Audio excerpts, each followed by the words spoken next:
All right, y'all. So, like I said, we got a special guest for y'all today. All right. We talking about a young lady, probably the hardest working young lady I know personally.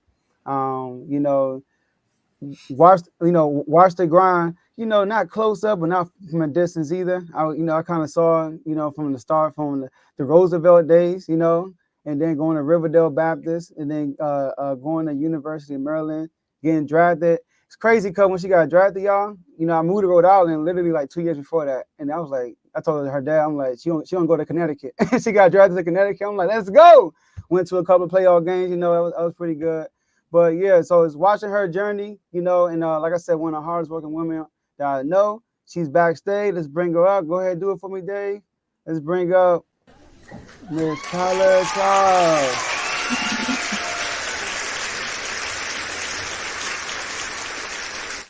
What's What's up, up? guys? Thanks for having me. Thanks for What's having up, me Kyla? today. Hello, hello. How are y'all doing? Doing awesome. Doing awesome. Appreciate you for coming on. I know it's a 6 hour difference where you're at right now. So the schedules are kind of like a little off, but we appreciate you coming on, especially in the short notice too. Of Appreciate that. course, this is long overdue, so I'm glad to be here. hmm Appreciate it. All right, so look, we're gonna get right to it. I know we Get said to it. not 9:30. It's Hey, 9:34. Yeah, I got a lot of Terps fans in the comments. All right, so like I said, you started off like far as your high school career, you was in Roosevelt, and then I remember that you in your last year in high school, you went to Riverdale Baptist to get more exposure and stuff like that. All right. And then you committed to UMD, had your career there. So if you can just walk us through that, your transition from high school and into college. Yeah, so like you said, I was at Eleanor Roosevelt for 3 years. And I love the school, love the atmosphere, but the competition wasn't quite there at that time. We were winning by an average of 40 points every game. We won states by 30 points. And so I ended up Mm, making the decision my senior year to go to Riverdale Baptist. And I was already committed to University of Maryland. So it wasn't necessarily like to get a scholarship, but to challenge myself before I went to the next level. mhm, So when I went to Riverdale, we played a national schedule. We went to the Virgin Islands. We went to Arizona for the Nike Tournament of Championships. We went to New York. We played top competition all around the country, and I think that's what helped me like develop even more getting ready for Maryland. And we actually won a national championship over there my senior year. Um, and so I think that prepared me for when I went to Maryland because I knew that it was going to be a whole different game going on the mhm, college scene. And so a lot of people didn't expect me to play at Riverdale. They were like, why would you leave? You're the champion, all this stuff. I was very comfortable, but I wanted to challenge myself. mhm, So I left. And then going to Maryland, a lot of people didn't think I was going to play either. And so that was always like a chip I had on my shoulder. And going into Maryland, I've always set goals. So my goal was not only to play, but to start. And my freshman year to my last year or my last game, I started every single game mhm, then. And Maryland was an experience. We're playing in one of the top conferences. We're mhm, usually one of the highly ranked teams. So I did play against top teams, played against UConn, Louisville. We went to the NCAA tournament. We won a couple big, like 5 Big Ten championships in my 4 years there. So it was a great experience. And I think ultimately that helped me get ready for my professional career. mm. Before we move on, all right, I do got a question though. So that's crazy. So like, all right, so you were in a situation in Roosevelt, Eleanor Roosevelt, and y'all were just blowing out everybody. And the easy thing to do, because Maryland is already there. You're good. But to get more exposure, prepare you for the next level, you try to up your competition for the next level with the Riverdale. And you got the traveling experience, like the college life. All right. Mhm. But I do remember one game though. I think you were a freshman. All right. When y'all played UConn when they was on that long streak still. All right. And I forgot how many games they won in a row.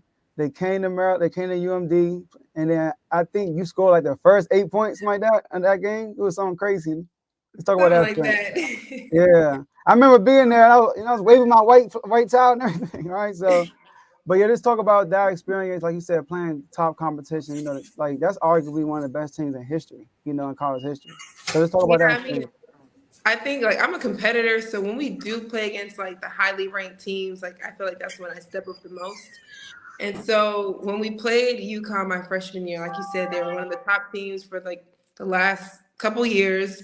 It ended up being a sold out game or almost sold out game. You were there, you saw there was white everywhere. It was a whiteout game. And I don't know, like something about just like the adrenaline, the crowd, the atmosphere, the competition. I think I did. I mean, I don't know if I scored 8 points in a row, but I did finish with 18. And like for a freshman, that was really good, especially in that stage. And I just remember just like I don't know, I kind of just lost myself. Like I was just playing, like just hooping out there, just trying to win. And I think we came up short. I think we lost by like 5 or 3. Like we were one of the closest teams to almost beat them. I wish we won. But like just having that atmosphere, that's definitely one of the moments I'll never forget, like at Maryland. One of the games I'll never forget, honestly. That atmosphere was crazy. All right. I got a question, if y'all don't Yeah, mind. go ahead, Carl. Yeah, do your All thing. right. So first of all, congrats on winning states. I know it's something that's hard to do, even though you just killed my whole conference. But congrats on winning states and winning the Natty. But this is more of I went to Flowers. You don't know that, but I went to Flowers. So we rivals. How was it playing Flowers? Because we had a pretty decent women's basketball team when I went there, but I think you're a little younger than me, so I don't know how we were when I left. But we were pretty decent. No, they were always one of our competition. Like they had Dejanay Boykin at the time who went to UConn and was D1, a good player in USA. And so they were definitely one of our top competitions, and they would always hype the game up. But we did end up winning by like 20. So, oh God. So they weren't up there, we weren't crushing them, but we did end up it wasn't just me, like we had a team. Like I don't know if Roosevelt will ever have a team like that. And we had a team where like 4 or 5 of us went D1.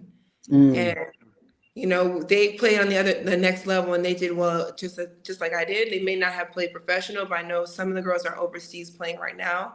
So they didn't play in the WNBA, but they're playing professionally right now. So we had a really good squad. Like on top of having me, we had like 4 or 5 people who would have double figures, 20 points a game too. So that's why we were just like so far ahead of everybody.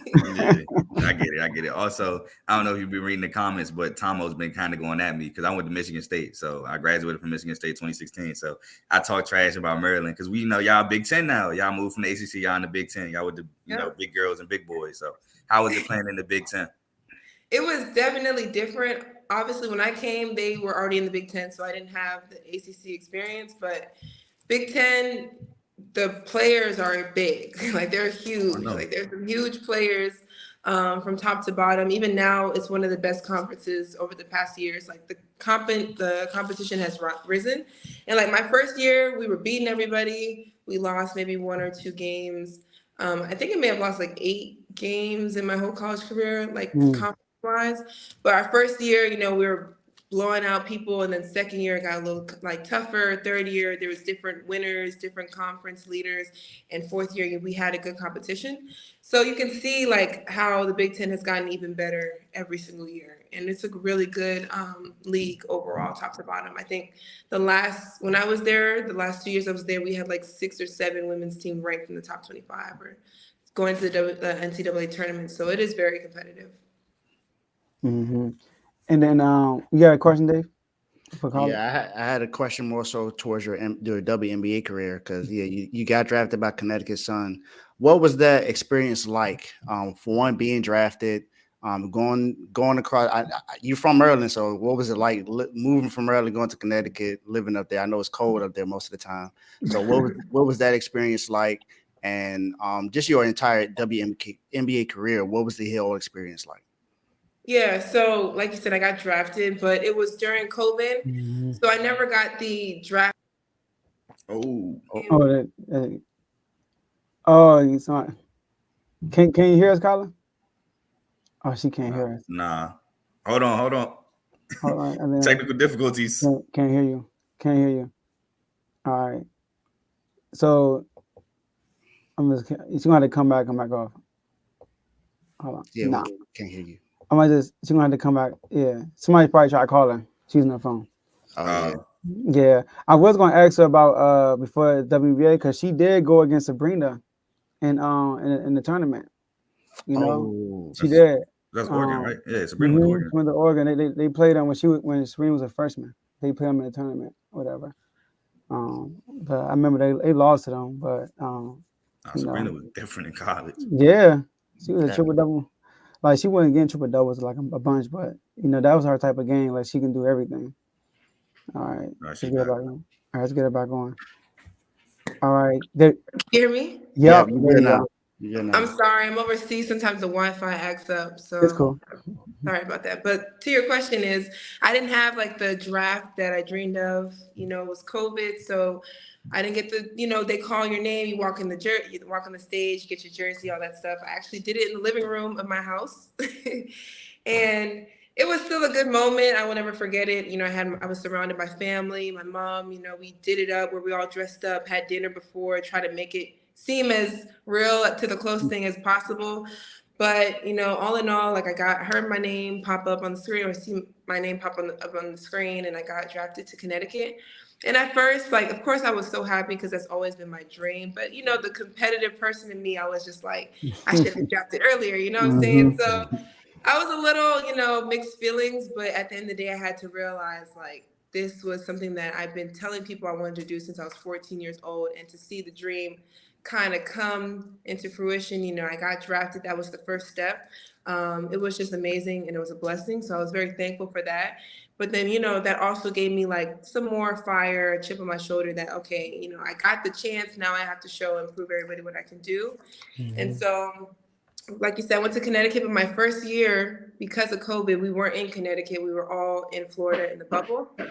So that That's was right. an experience, you know, playing in the bubble your first year. I think that isn't the first year you imagine you want to travel to the different states, you want to see the different arenas. But for me, all the players were in one area. So I got to meet all the players. You know, usually you'll play a team and then you leave. Like, no, you'll play a team and then we're all going to the hotel and you see each other in the lobby, you see each other at the pool. So I did get to meet like Diana Taurasi, Sue Bird, Brittany Griner, and actually get to talk to them, kind of pick their brain versus just like passing, you know, you play against them and then you just leave. So I think that was the cool part of my rookie year is that all the players were together, and it was during COVID, it was during the Black Lives Matter movement. And you just saw, like for me, from the inside out, you saw how collective the league is. You know, there's only 144 players. And when we were going through that, I remember one day when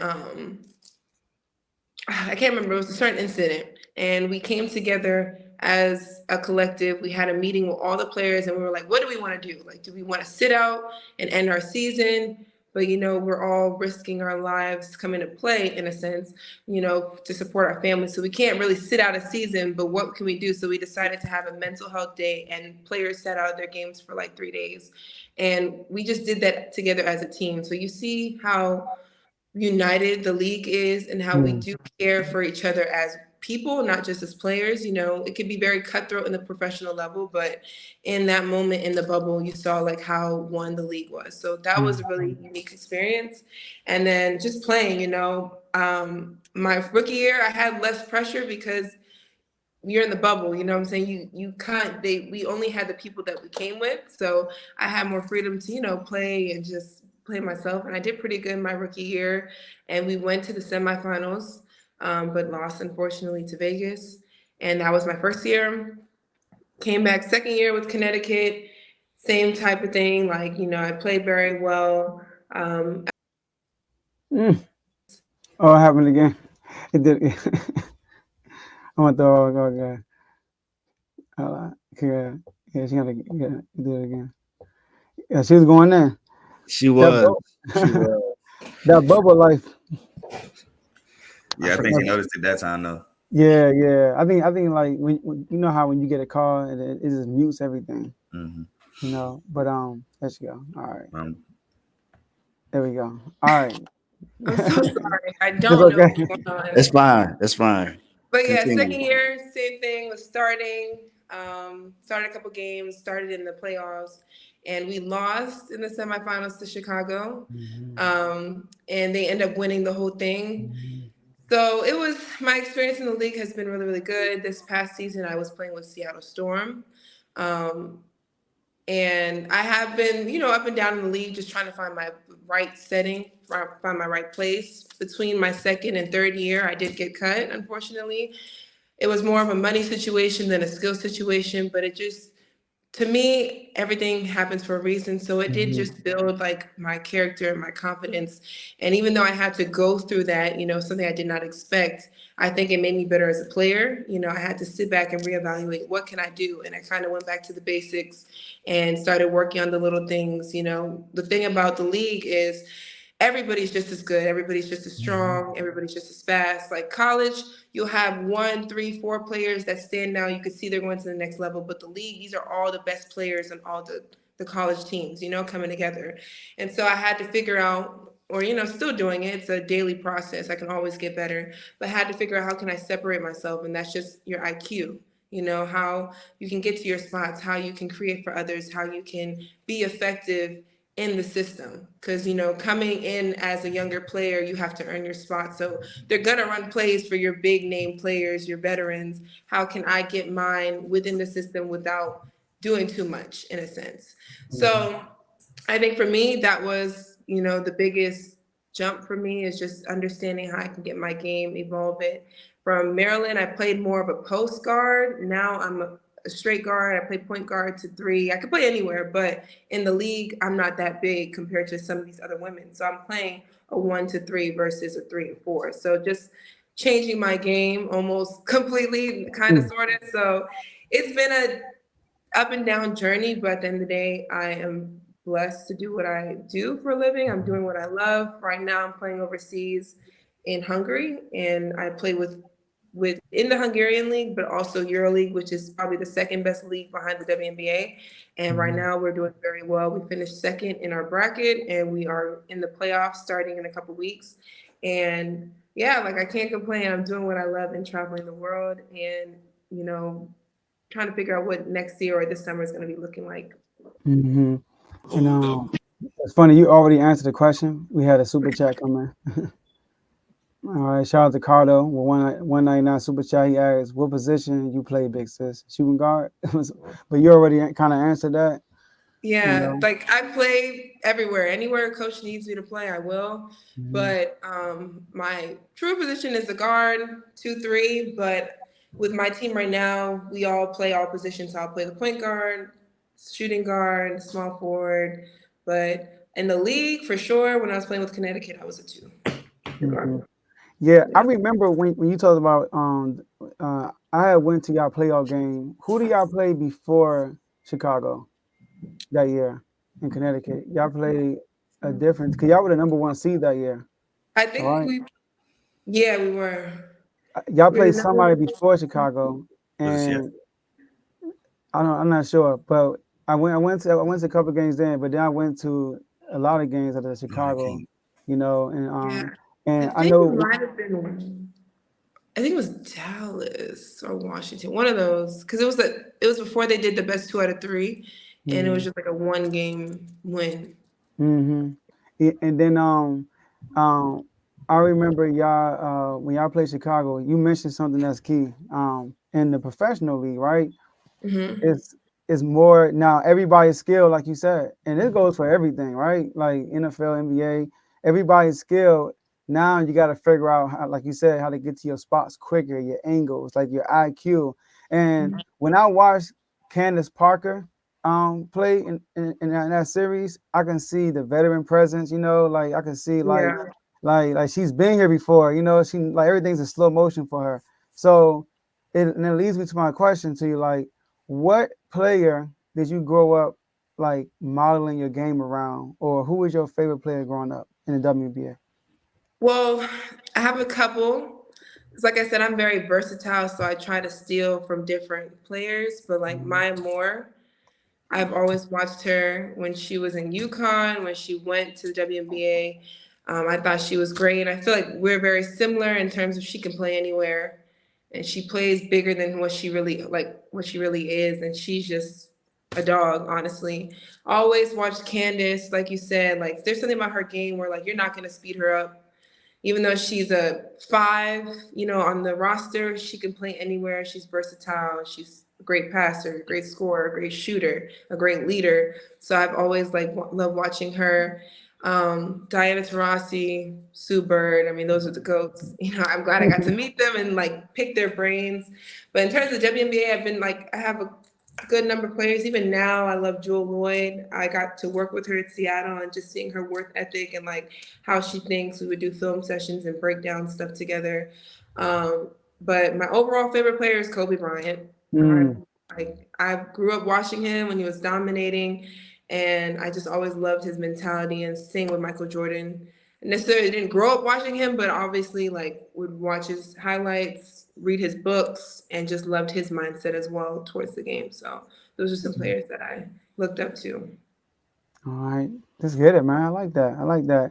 And you got it's a couple. Somebody else asked a question. Same guy. He asked first. He asked, "What was the hardest competition overseas? Like who's the hardest competition overseas?" Definitely right now, the EuroLeague that I'm in, like I said, it's the second best league behind the WNBA. It has WNBA players, but also players from all over Europe. And I think top to bottom, the league is good. There's one Turkish team that has Emma Misemen, who won with Washington a couple years ago. Kayla McBride, who's in the league. Natasha Howard, who's won 2 or 3 championships with Seattle. Nafisa Collier. They're pretty stacked. I would say that that's been my biggest competition. But in terms of just the entire league, I think is really good. I've seen, it's a different style of basketball out here. And they might not look the strongest or the fastest, but they're very smart. They know how to get to their spots, and they're very skillful. Like they're very, very skillful out here. And I love the EuroLeague. It's another league on top of what we do already in Hungary, but it's very competitive. And I played in the W, which is probably more competitive, but I wasn't the go-to player just yet because I was still young, still making my way. But now being the go-to player for this team, I'm getting double team coming up the screens, scouting for me, and I have the ball in my hands more. So I think it definitely developed my game because now, being one of the main players, teams are trying to stop you. So now I have to figure out counters, different ways how I can score and make an impact. And so I think this year is my first year in the EuroLeague. I've made a completely big jump in my game. That's good. I got one question for you. When you talk about the WNBA, what do you think is needed to improve WNBA viewership the way that the ladies can actually make a lot more money? I think what they're doing now is just more exposure. These last couple of years from 2020 to now, like they signed a big deal with ESPN, but now they're having different avenues of streaming. Like you can catch the games on Twitter, you can catch it on Peacock, you can catch it on their app. They have Sue Bird just came out with the streaming called Together, and they have more avenues of streaming and getting the game out there. Before, it used to be just on ESPN2 or NBA TV, and you needed a subscription. So now that it's being more visible, people are able to see it. People are hearing about it more, and I think it's improving. It's going in the right direction. Obviously, we still have a lot of work to do, but even on the college level, these players are getting these big NIL deals and making a big name. And now people are looking forward to seeing how they do in the professional level. So all of these things like carry on. And I think it's definitely improving. And I think it's only going to be going up from here, honestly. So I just think just the exposure that they're doing now. A lot of people are really interested in the W, especially these last couple of years. They had sold out games, especially with the playoffs, and the competition is just getting even better. Like these young girls coming up are more explosive, more skilled, more, eye catching. So like, I feel like it's going to be really, really good in these next couple of years. That's good. So I know you got a super chat. I was about to ask a question. yeah. Okay, so we're gonna end it with the super chat question. That's a great question. But Carl, you're gonna ask one, I'm gonna ask one, then we're gonna do the super chat. Unless Dave, you got another one. Nah, she answered my question. That was a great question, Dave. Yeah, it was. And I remember 'cause I used to watch the WNBA when I was in like middle school. Yeah, I used to catch a little ABC spot here and there. But my question to you is: so the men's Euro League, they have 2 American spots. Is there a limit on how many Americans be on the Euro in women's basketball, or is it like no limit? It just has to be a certain amount of Euro players. How that work? No, I think it's the same amount. So you can have 2 foreigners / Americans, like as long as they're not European, only 2 of them can play. So technically, me and one of my teammates is Australian. We're our two foreigners, but everybody else is European. So you do have those restrictions in the Hungarian league. Like you can only play 3 foreigners in one game or 4 foreigners in one game, and only 3 at a time. So with EuroLeague, you could have an unlimited amount of foreigners as long as they're European. Only 2 Americans, but you can play up to however many European foreigners if they're not from your country, if you get what I'm saying. But in the Hungarian league, you have every league has different restrictions. So in the Hungarian league, you can only play 4. So we have 5 foreigners. One of us have to sit out every game because we have 5, and then only 3 at one time. But the same with the EuroLeague. I think it's the same with the men as well. A lot of people didn't know that. That's a good question. Yeah, that's a good question. I don't want this to be messy, but which environment would you rather play in more between these 3? College, Euro, or WNBA? I feel like they're all different. I'd say for me, WNBA is also ultimately my goal because I'm home, more people in my family can come to the games a little bit easier.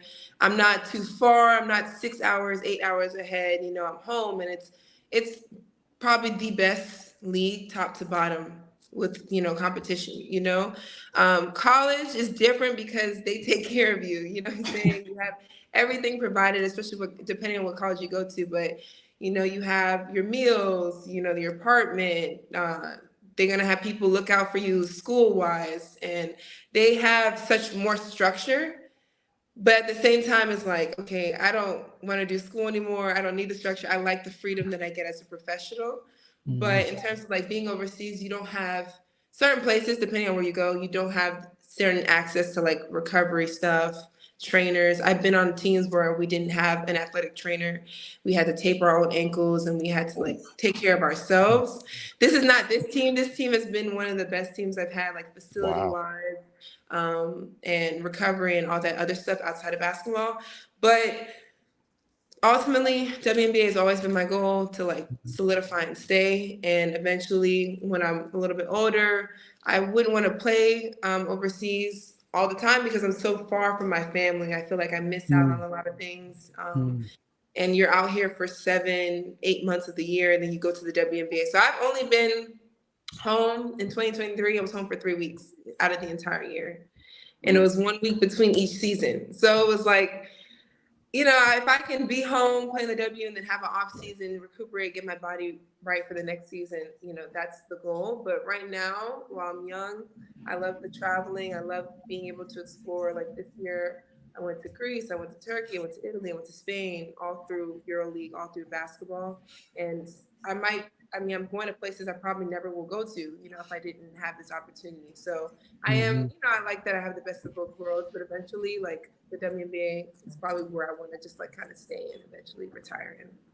That's I good. like that answer, but that wasn't kind of what I was getting at. I'm talking about in terms of hooping in the gym, which environment, the college atmosphere is crazy.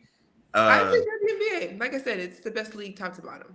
And a lot of these top players from EuroLeague come into the WNBA to play. So I'd say WNBA. All right. So before we get to the last question, I have to ask you this question. All right. So you have wonderful parents. All right. Wonderful parents that you learn from. Pretty Great sure parents. You got great stories about them and all that stuff. Just give people a snippet of the impact your parents had on you as far as your career. Yeah, my parents are one of my reasons for doing these things, but they've also, since I was a young child, instilled a lot of the habits and discipline that I have now. So, my dad, he's big on goals since we were young. Since I can remember, we've always written down goals.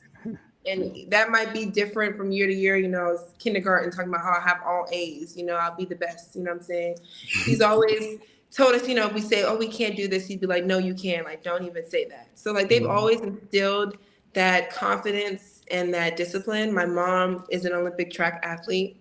She'll say we got our athleticism from her. And so she instilled the hard work, both of them coming over from the Caribbean to America where they had no family, no friends, and building a life by themselves, they've always demonstrated, hard work and being disciplined and following your dreams regardless of how it might look in the moment. So they've had a huge impact on where I am today. Even today, like my dad, he texts me before every single game. He's done this since college, Yep. where he would text me like, have a good game, play hard, attack fast and strong, Mamba mentality, you're the best, you're a champion. And I could send you messages up to the last game I played a couple weeks ago. I look forward to this text. He sends me a text every single game. We'll talk about it. And they don't really know nothing about basketball. They only know basketball through me. So they sound a little crazy sometimes, but like my parents have been such a big inspiration in my career and my life. They've always supported me, even when things weren't easy. My dad, paying for trainers, and Mhm. even though things were easy, he has three other kids. They've just always made a way for all of us. They're actually coming out in a couple weeks to come visit and come watch me play. So yeah, their support means everything to me. I think that Mhm. keeps me going. When I got cut, I was kind of down in a dark place for a little bit, but my dad was always there, just saying like, "Hey, it's a part of life. Like, how you respond is what really matters." And so they've just always been there for me. Yeah, like watching them father y'all, father and mother y'all is like it's inspirational. Like it's inspiring, and Very inspirational. yeah, I remember you played for U.S. in Taipei, Taiwan, and they Mhm. went. Like that's Every single game, they was there. they were Yes, and there. that's true. Like no other. Like my dad, my senior year traveled to every away game I think except once, so except one, and no other parent was there. No other parent could do that. You know what I'm saying? Mm, And just the fact that he would take his time, like sometimes drive late at night. I think one he was telling me when I had a tournament in high school, it was in Tennessee. He would drive like 3 or 4 hours every day from Atlanta or every night from Atlanta just to come back and forth to the games.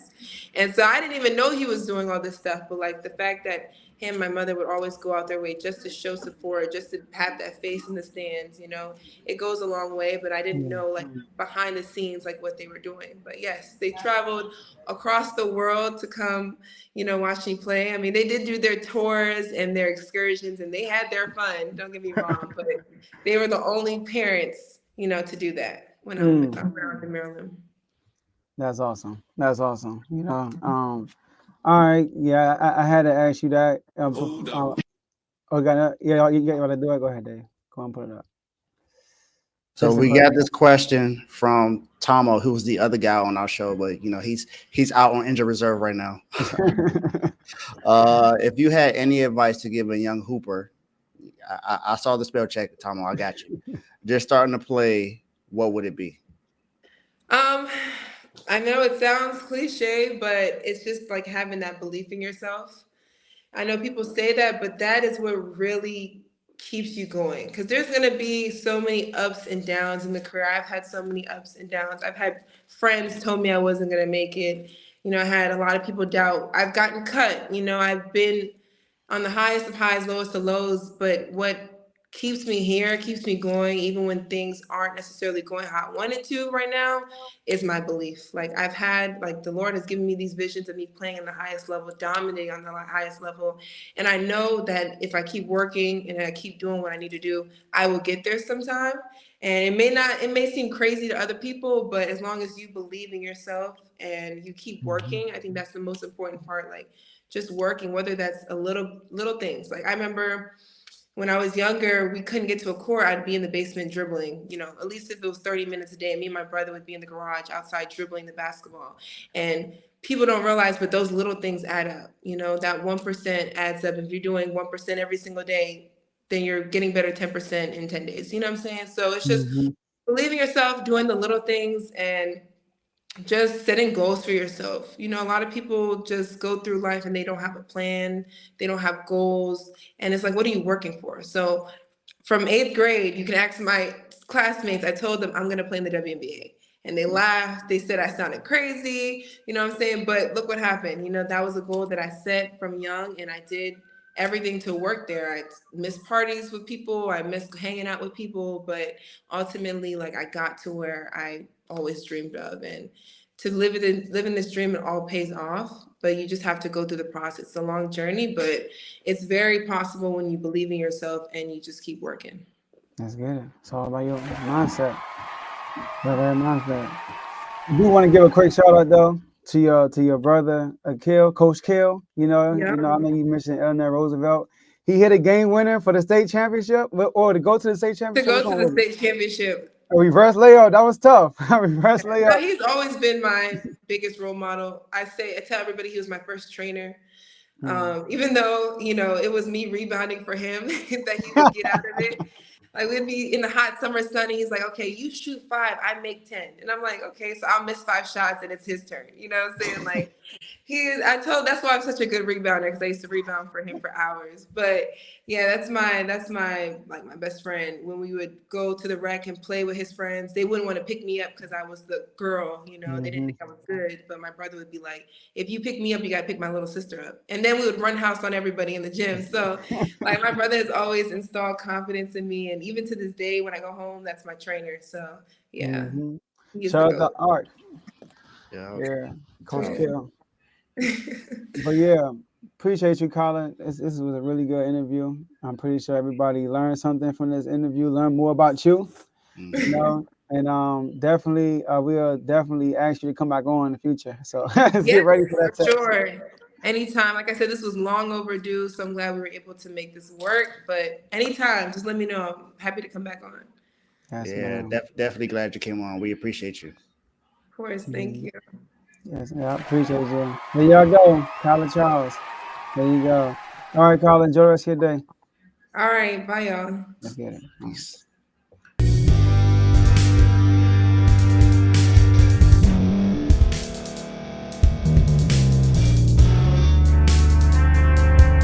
Thank you for staying to the end. If you're watching this on YouTube, please like this video, subscribe, and also hit that notification button so you can be notified next time we put out a video. If you're listening on any podcast platform, subscribe and hit that notification button, y'all, so you can be notified we put out another podcast audio. And last but not least, hit that share button. No matter what you're listening to or watching it, hit that share button and send it to somebody that you know that would love to watch this episode you just listened to. So once again, thank you for staying to the end, and we'll see y'all at the next episode.